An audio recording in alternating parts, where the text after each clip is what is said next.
em 27 de janeiro de 1968.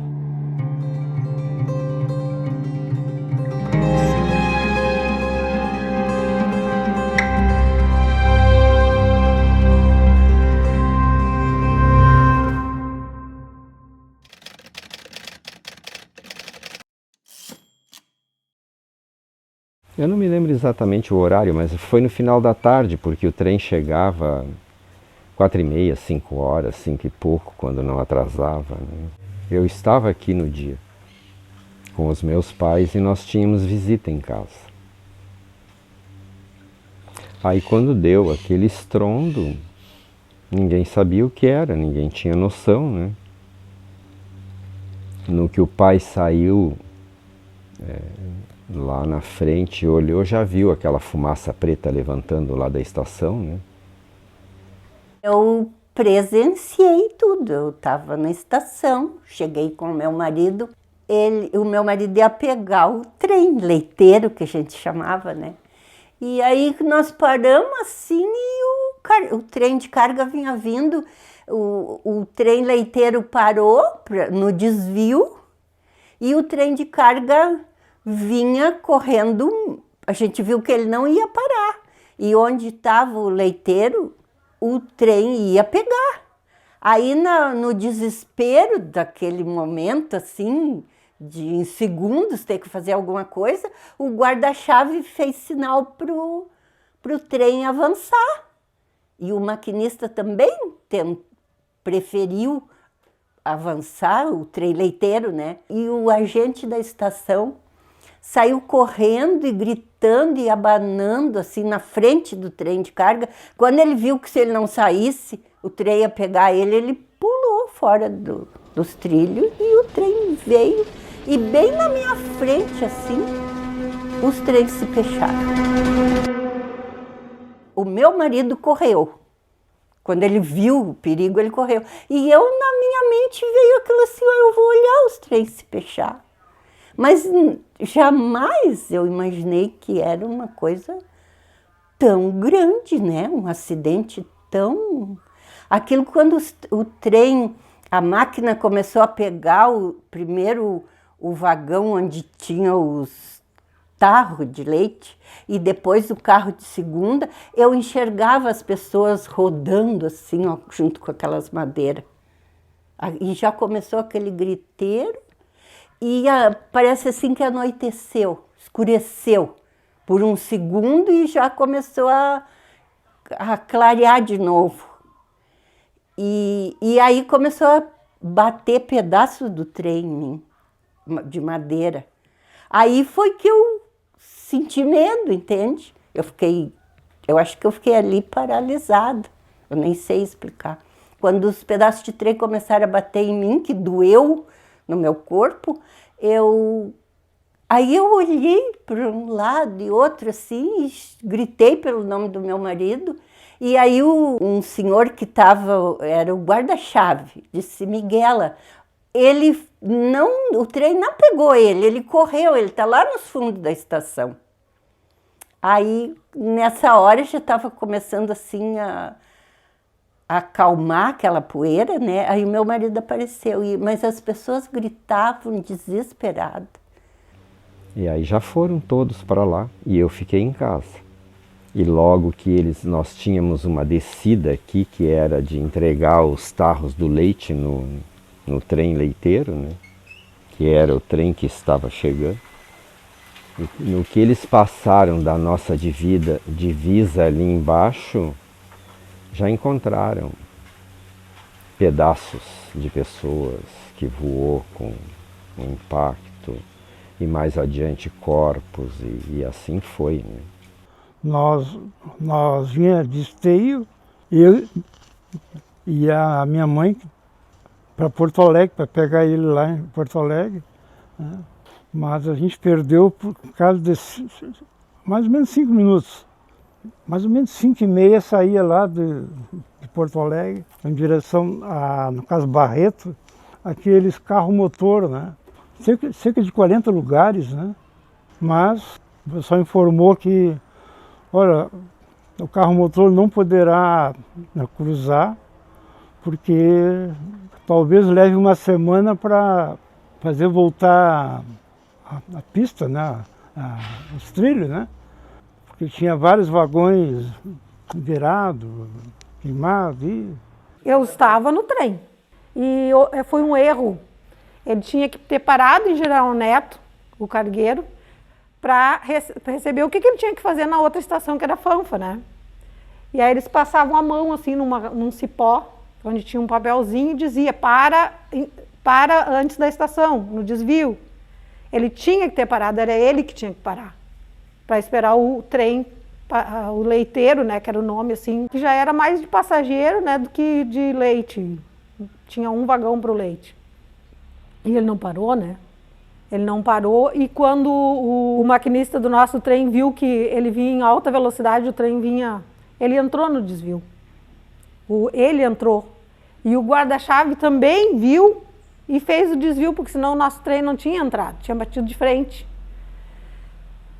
Claro que o maquinista não queria bater de frente, né? Entrou no desvio e ele pegou só o nosso vagão. Eu saí do vagão que, né? A maior parte das pessoas que faleceram foi do vagão onde a gente estava, né? Eu tinha 8 anos. Tenho lembranças bem vivas dentro, né? Eu tinha um radinho assim que um tio meu tinha me dado, eu escutava a rádio e eu botei ele assim atravessado. Quando eu levei a minha mãe, meu irmãozinho estava dormindo, ela pegou ele assim para levantar, a gente não viu mais nada, se apagou. E deu aquele estrondo terrível, a gente não ouviu o estrondo, eu não ouvi o estrondo. Eu não ouvi nada, dizem que deu, mas eu desmaiei, né? Então, a gente não escutou isso. Só eu comecei a escutar pessoas falando alto, escutando, até que eu vi a minha mãe gritando muito. E já acordei, olhei e vi que meu irmão estava assim de pendurado nos... O trem, ele é construído de pedacinhos, né? Aquilo ficou assim, aquele miudeza de pedacinhos, sabe? E as pessoas ficaram, muitas ali, trancadas no meio daquelas madeiras, eu me lembro disso. E como todo mundo ficou muito abalado, quem estava caminhando estava bem, o pessoal não ficava se envolvendo comigo. Eu fiquei zanzando por ali, sabe? E me lembro assim das pessoas ir tirando pedaços assim e largando do lado da estação, largando na plataforma e socorro e coisa. E me lembro da minha mãe tendo uma crise de grito e foi correndo no direito da estação, queria o cara da estação porque achou que ele era o culpado, né? Depois eu me lembro de sair caminhando pela rua da estação, como a gente chama ali, encosteando os trilhos. E ninguém fazia nada para mim, eu estava com um pouco ferimento, né? Tinha só um corte aqui atrás que eu tinha cicatriz, mas eu desmaiava. Eu me lembro de chegar em casa e não conseguir ficar acordada assim. Eu acho que o choque de que na mesma hora eu já soube que o meu irmão estava morto, né? Teve um senhor com o golpe das máquinas, quando o trem cargueiro era lá, a máquina locomotiva, né? E a do leiteiro era Maria Fumaça, né? Maquinazinha simples, né? Ele com o golpe, ele voou por a janela e saiu fora, caiu no terreno, assim. E aí não... Foi a casualidade, não se quebrou, não se pisou, se levantou e saiu correndo. Apavorado, né? E a máquina do cargueiro que pegou o leiteiro, veio e pegou ele e enterrou no barranco, na caixa d'água. Tem um barranco alto, bem na caixa d'água. Tem até hoje lá, né? Ficou só com a cabeça de fora. Eu me lembro que devia estar na segunda série, eu acho, por aí mais ou menos. E que chamou a atenção da gente ali, pelo menos, claro, no Porto Batista, foi o acidente em si, não é? Foi o que ocorreu lá, mas nós ali no Luso, o que nos chamou muita atenção foi a história de uma senhora que era descendente de escravos, né? Ela não tinha menos de 80, 90 anos, tem gente dizia que tinha até mais, nem ela sabia já não sabia nome, já tinha esquecido de tudo. Ela era andarilha, assim, sabe? O que seria hoje um mendigo de rua, assim. Não andava, mas ela andava em andava em círculos, né? Periodicamente ela passava por lá, uma vez a cada ano, uma vez a cada 6 meses, né? Épocas de inverno, né? Ficava nos galpões, né? No verão ficava no mato, ficava em casa também, onde ela era bem tratada, ela sempre voltava, né? Resumindo a história. E naquele dia do acidente, uma noite antes, ela tinha posado por ali. Não sabia nem para onde, a gente só sabia que ela tinha ido para o lado da estação de trem, né? E aí chegou lá, o pessoal depois contando que ela tentou, né, embarcar no trem, no leiteiro esse que se acidentou no passageiro, e não deixaram, porque estava sempre, né, mal cheirosa, mal trapilha, enfim. E o chefe do trem até muito arrogante, muito, né? E ela sempre dizendo, né, que queria viajar, que queria ir, até onde é que tu vai? Eu digo, não, eu vou só até, o trem só vai até ali, sabe? Esse trem só vai até ali adiante, vai só até ali adiante, eu vou embarcar aqui, é só até ali. E aí permitiram que ela embarcasse no vagão de bagagem. Então ela embarcou, né? De fato o trem só foi até ali, porque Fanfa era a próxima estação. A única coisa que ela teve um enterro digno, né? Para uma casualidade, né? O destino quis assim, né? Que acontecesse isso. Ela foi uma das que pereceram no acidente, depois a gente soube. Meu avô tinha um sobrinho que tinha uma caminhoneta rural. E ele mandou, assim que pôde, a caminhoneta para nos levar para o pronto-socorro. Porque o meu pai machucou muito um braço e estava sem poder, esfaixou um osso, assim. E na hora eu tenho lembrança, assim, que um caminhão do seu Breno Ferreira, eu me lembro de ver esse caminhão carregando as pessoas, assim, botando era a única coisa, botavam eles em cima, assim. Mas a minha família teve um carro para levar, que eu tinha uma pessoa na família que tinha uma caminhoneta. E na hora que essa caminhonete ia sair, gente, as pessoas se agarravam na caminhonete e pediam pelo amor de Deus para deixar entrar. E o meu pai deixou entrar uma grávida que estava com as costelas quebradas, estavam carregando. Aquela mulher me esmagou daqui até Porto Alegre. E nós não tínhamos Atabaí, né? Nós tínhamos que atravessar 2 rios para chegar até Porto Alegre. Eu fui para Porto Alegre, porque a gente tinha uma ligação com Canoas, mas aquele caminhão que encheram foi para Montenegro. E a gente foi para o pronto-socorro de Porto Alegre, e esse pronto-socorro municipal, né? E deu uma causalidade que, ao mesmo tempo, deu um acidente lá em Porto Alegre com um ônibus com muitos feridos. E nós ficamos, e aí era gente pelos corredores, assim, por tudo, e não tinha equipe para atender tanta gente desse acidente. E aí eu gritava muito, e eles tiveram que me amarrar numa caminha para poder fazer pontos, e eu não conseguia, porque era muito carvão, daí eles queriam tirar o meu cabelo, aquela coisa, eu estava muito... Aí já tinham arrumado meu pai lá, e o meu pai, quando me viu naquela situação assim, que eles estavam comigo amarrado, meu pai me tirou sem fazer os pontos.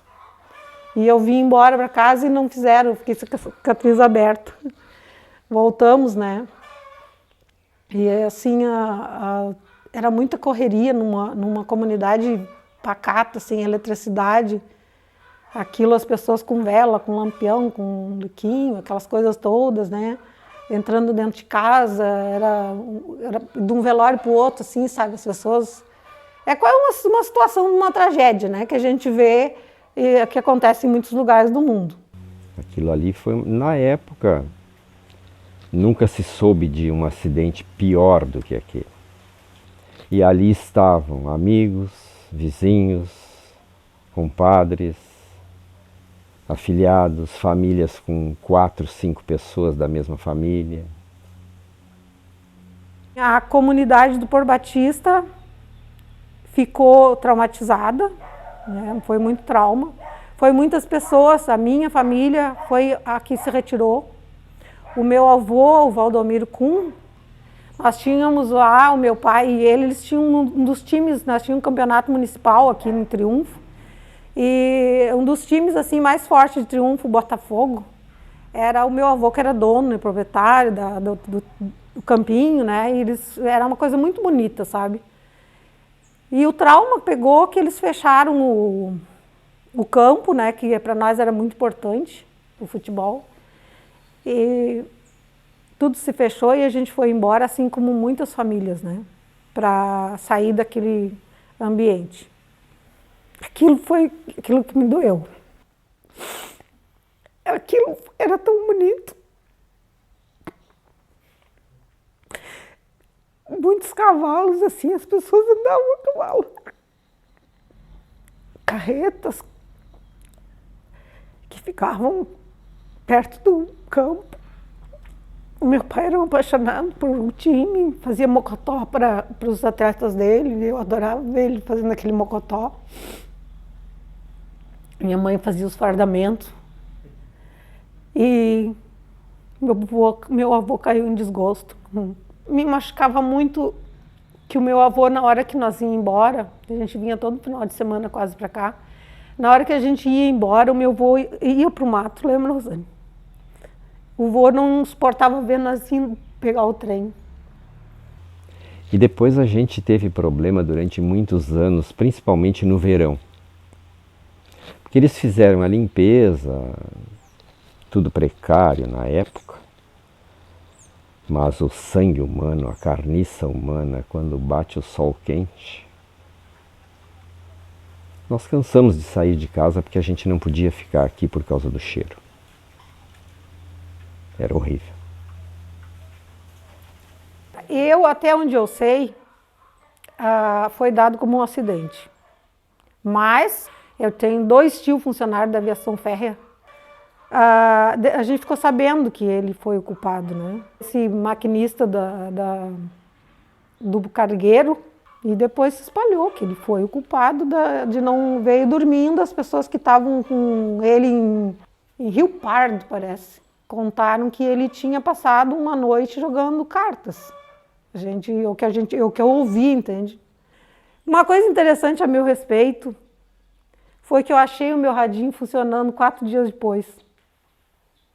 Eu e a minha avó, que morava em Santa Maria, ela se veio para cá porque meu pai estava no desgosto de ter perdido o filho, né? E nós saímos dar uma caminhada.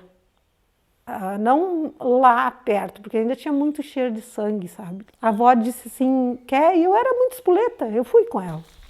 E eu achei o meu radinho lá funcionando, fazendo assim, sabe? Eu peguei o meu radinho, assim, eu fiquei na felicidade com aquele radinho, né? Eu digo, oh, meu radinho, eu achei, levei para casa. E a gente achava coisas de outras pessoas, a gente levava para nossa casa pedaços de coisa, documentos, enfim, sabe? Muitas coisas. E eu estava lá no Porto Batista, começou a passar bombeiros, desculpe. E eu disse para as meninas, minha sobrinha neta e o meu neto, vamos ver o que está acontecendo, alguma coisa que é assim, né? Lugar pequeno, passa 3 bombeiros, né? Quem é que tá sendo queimado? E era a estação, cara. Nós saímos atrás, parece que aquilo estava me puxando para lá. Disse assim, tu tem que ir lá ver agora. Eu não sou de estar vendo o que está acontecendo as coisas, né? Ir para perto do que é ruim. Mas aquilo assim, quando eu cheguei olhando para a estação em fogo, sabe, aquilo parecia que estavam queimando uma coisa assim, que botou fim a minha... Por incrível que pareça, eu gostei de ver aquela estação queimando, sabe? Eu sou do contra. Eu olhei para ela e disse assim, até que enfim, tu não preciso mais de ti, porque eu sofri muito naquela plataforma, né? Então eu não preciso mais de ti, tu vai queimar agora, tomara que até o fim.